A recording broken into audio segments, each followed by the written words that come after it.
Hello students, welcome to F online classes.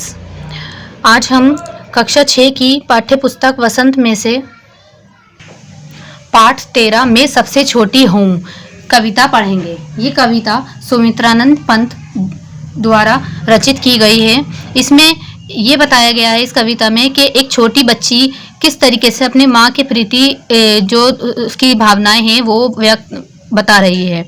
जैसे कि मैं सबसे छोटी हूँ, तेरी गोद में सोऊं, तेरा आंचल पकड़ पकड़ कर फिरूं सदा माँ तेरे साथ, कभी न छोड़ूं तेरा हाथ, बड़ा बनाकर पहले हमको तू पीछे चलती है मात, हाथ पकड़ फिर सदा हमारे साथ नहीं फिरती दिन रात, अपने कर से खिला धुला मुख धूल पोंछ सज्जित कर गात, थमा खिलौने नहीं सुनाती हमें सुखद परियों की बात, ऐसी बड़ी न होऊं मैं, तेरी स्नेह न खोऊं मैं, तेरे अंचल की छाया में छिपी रहूं निस्पृह निर्भय, कहूं दिखा दे चंद्रोदय।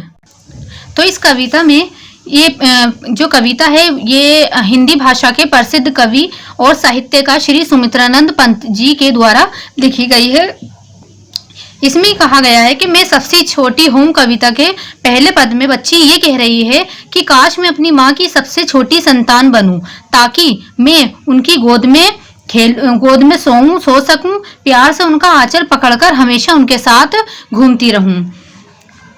मैं सबसे छोटी हूँ कविता में ये बालिका ये भी कह रही है कि जैसे ही हम बड़े हो जाते हैं माँ हमारा साथ छोड़ देती है, फिर वे दिन रात हमारे आगे पीछे नहीं घूमती, इसलिए हमें छोटा ही बने रहना चाहिए। और इस कविता में ये बच्ची ये भी कहना चाह रही है कि मुझे बड़ा नहीं बनना है, क्योंकि अगर ऐसा हुआ तो माँ का आंचल का साया खो दूंगी, जिससे मैं निर्भय और सुरक्षित होकर आराम से सो जाती हूँ।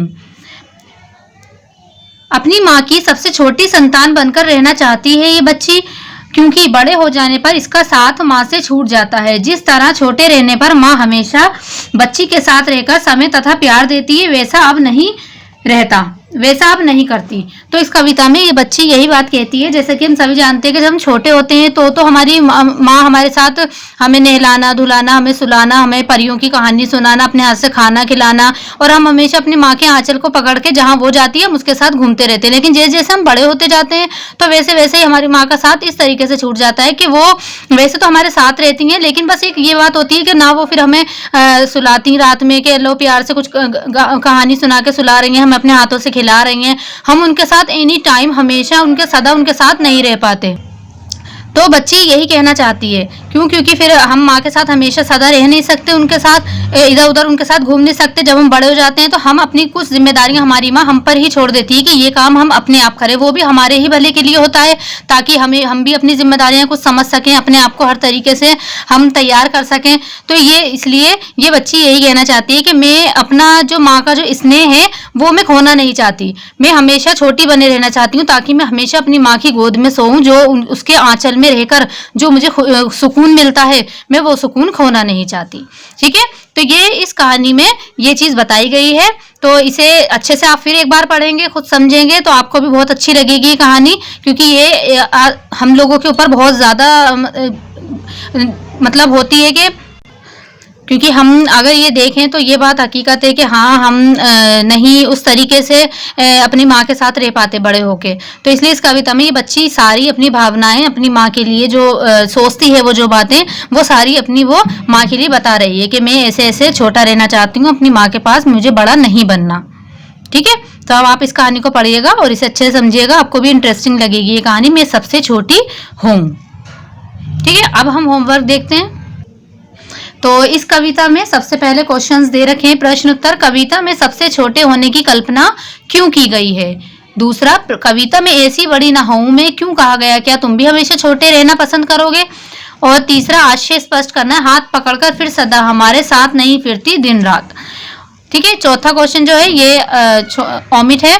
ठीक है, फिर है कविता से आगे। इसमें पहला क्वेश्चन आपको होमवर्क में आपको खुद करना है, तुम्हारी माँ तुम लोगों के लिए क्या क्या काम करती है, तो ये क्वेश्चन आप अपने आप से करेंगे। ठीक है, ये क्यों कहा गया है कि बड़ा बनाकर माँ बच्चे को छलती है? ठीक है, तो ये क्वेश्चन से जो मैं आपको दिखा देती हूँ करके। प्रश्न पहला जो है उसका उत्तर है, घर के सबसे छोटे सदस्य को सभी लोगों का सबसे अधिक प्यार और दुलार मिलता है और खासकर माँ के साथ तो उसका जुड़ाव कुछ ज्यादा ही होता है, इसलिए कविता में सबसे छोटे होने की कल्पना की गई है। प्रश्न दूसरा जो है उसका उत्तर है, अपने माँ के स्नेह को हमेशा पाने के लिए, हमेशा उसकी ममता के आंचल के साए में रहने के लिए कविता में ऐसी बड़ी ना हूं में कहा गया है, क्योंकि बड़ा होने पर माँ बच्चे को खिला पिलाकर खिलौने देकर बहला देती है। ठीक है। प्रश्न तीन का उत्तर है जो है कि आशय स्पष्ट करना है। कविता के अंतर्गत इन पंक्तियों का आशय ये है कि बच्ची अपनी माँ से कहती है कि माँ, बड़ा होने पर तुम हमें नहला धुलाकर खिलौने देकर अपने आप खेलने के लिए छोड़ देती हो, अर्थात जैसे जैसे हम बड़े हो जाते हैं वैसे वैसे माँ का साथ छूट जाता है, वे निरंतर हमारे साथ नहीं रह पाती। ठीक है। प्रश्न चौथा जो है वो है, ये क्यों कहा गया है कि बड़े होकर माँ बच्चे को छलती है, तो इसका उत्तर है, माँ की गोदी में सोना और परियों की कहानी सुनना, उसकी आंचल पकड़कर चलना, उसके हाथों खाना खाना तथा उसके हाथों सजना आदि इस कविता के नजदीकी स्थितियां बताई गई हैं। ये प्रश्न 4 है। ठीक है। प्रश्न 4, अपने छुटपन में बच्चे अपनी माँ के बहुत करीब होते हैं। इस कविता में नजदीकियों में कौन कौन सी स्थितियां बताई गई हैं, तो वो स्थितियां ये हैं कि माँ की गोदी में बच्चे सोना, परियों की कहानी सुनना, उसका आंचल पकड़कर चलना, उसके हाथों खाना खाना, तो ये सारी स्थितियां, नजदीकी स्थितियां इस कविता में बताई गई हैं। ठीक है। इसके बाद प्रश्न 5 है, ये क्यों कहा गया है कि बड़ा बनकर माँ बच्चे को छलती है। इसका उत्तर है, माँ जब बच्चों को बड़ा बना देती है तब उसका साथ छोड़कर अपने कामों में लग जाती है, तब वह उसे ना तो नहलाती धुलाती है और ना अपने हाथ से खाना खिलाती है, उसे खेलने के लिए नहीं खिलौना देती है, ना ही खिलौना देती है, तब बच्चों को लगता है कि माँ बच्चे को छलती है। प्रश्न 6 है कि उन क्रियाओं को गिनाना है। वो प्रश्न 6 जो है ये है कि माँ अपने बच्चे को गोदी में सुलाती है। प्रश्न 6 ये है कि उन क्रियाओं को गिनाना है जो इस कविता में माँ अपनी छोटी बच्ची या बच्चे के लिए करती है। तो इसका उत्तर है, माँ अपने बच्चे को गोदी में सुलाती है, आंचल पकड़कर साथ साथ रखती है, खाना खिलाती है, नहलाती धुलाती है, सजाती संवारती है। तो ये वो क्रियाएं हैं, वो क्रियाएं गिनाई गई हैं जो एक छोटी बच्ची के लिए माँ करती है। ठीक है। उसके बाद भाषा की बात में से एक प्रश्न ये है आपका कि ये वाला प्रश्न है जो कि आपको मैं करा देती हूँ। नीचे दिए गए शब्दों में अंतर बताओ, उनमें क्या फर्क है, यानी कि स्नेह का प्रेम भी होता है, तो इनमें क्या फर्क है। शांति यानी सन्नाटा, इसमें और इसमें क्या फर्क है। धूल और राख, इसमें क्या फर्क है, तो ये मैं आपको करके दिखा देती हूँ। तो देखिए, इसका है स्नेह और प्रेम, ये दोनों का जो अर्थ है वो एक ही है, प्यार मोहब्बत। ठीक है। तो स्नेह छोटे बच्चे के लिए, छोटे के लिए प्रेम, माँ अपने बच्चे से स्नेह करती है। ठीक है। प्रेम छोटे बड़े सभी के लिए लगाया जाता है ये वर्ड शब्द। राम और लक्ष्मण का प्रेम एक मिसाल है। ठीक है। शांति और सन्नाटा, दोनों का अर्थ एक ही है। शांति हलचल ना होना। ठीक है। नेहा, घर में आज इतनी शांति क्यों है। सन्नाटा, वातावरण में चुप्पी होना, रात के वक्त गांव में सन्नाटा छा जाता है। ठीक है। तो इनके अर्थ मतलब इनका अर्थ तो एक है, लेकिन इनको जो मतलब वो करा जा रहा है ना, इसमें जो फर्क बताया जा रहा है वो फर्क ये है।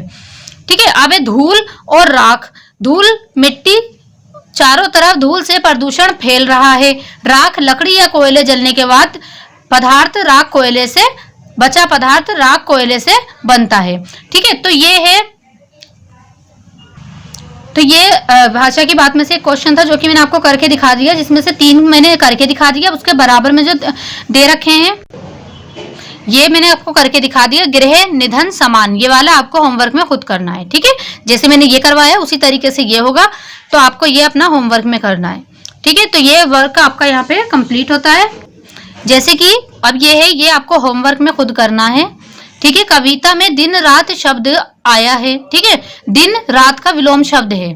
तुम ऐसे 4 शब्दों को जोड़कर सोचकर लिखो जो विलोम शब्दों से मिलकर बने हो। जोड़ों के अर्थ जब लिख दीजिएगा आप, तो उसके वाक्य में भी उसे वाक्य भी बनाइएगा, जैसे दिन रात। ठीक है।